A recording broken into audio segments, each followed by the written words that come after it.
thank you for joining us. Quote, "What are you here for?" President Biden asked members of Congress last week in the wake of the mass murder of school kids in Texas by an 18-year-old who was able to buy powerful guns without any kind of background check under Texas law. Let's see if our guest this morning can help answer President Biden's question.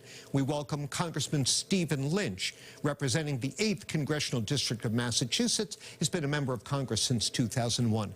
Congressman, welcome. Good to have you here. Good to be with you, John. Good to be back in person here. Yeah, I know. It's nice to be back in person. I prefer it. So, you've been a consistent vote over the years in favor of federal efforts to strengthen background checks and other gun control laws. Give us some candid insight. Why do they always fail? If not in the House, then certainly in the Senate.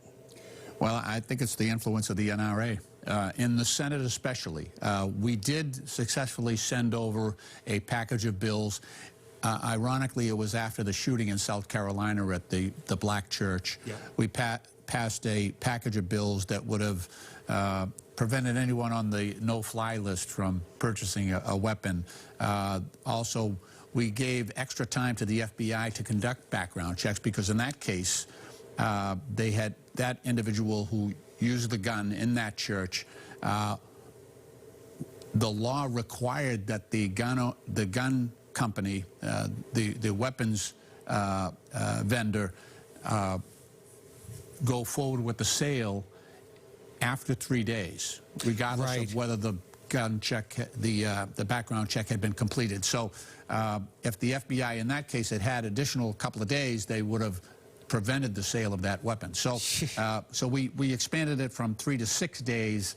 There are also some high-capacity magazines that we limited, and also there was some red flag language in there as well. So those packages passed the House already and have gone to the Senate, and that's where the real debate is ongoing this morning. So these senators, these big, powerful senators, many of whom have been there for a long time, Republicans we're talking about, and occasionally some Democrats over the years, are sitting in their offices and a bill like this comes up and they get a call or they get a visit from an NRA lobbyist who says, "Don't you dare vote for that," and that's it. Is that what goes on?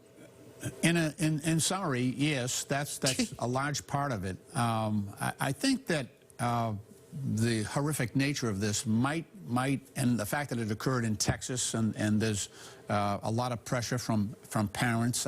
I'm hearing that a lot of the senators are getting calls from the public. That it might be different, but I do know the power of that lobby, especially in the Republican ranks. And it may be difficult to get the 60 votes that we need in order to end debate and actually take up a vote. Do you support doing away with the filibuster that requires 60 votes to basically advance legislation? You know, it has been a moderating tool in the past, but now it's really used as a weapon. It stops all debate.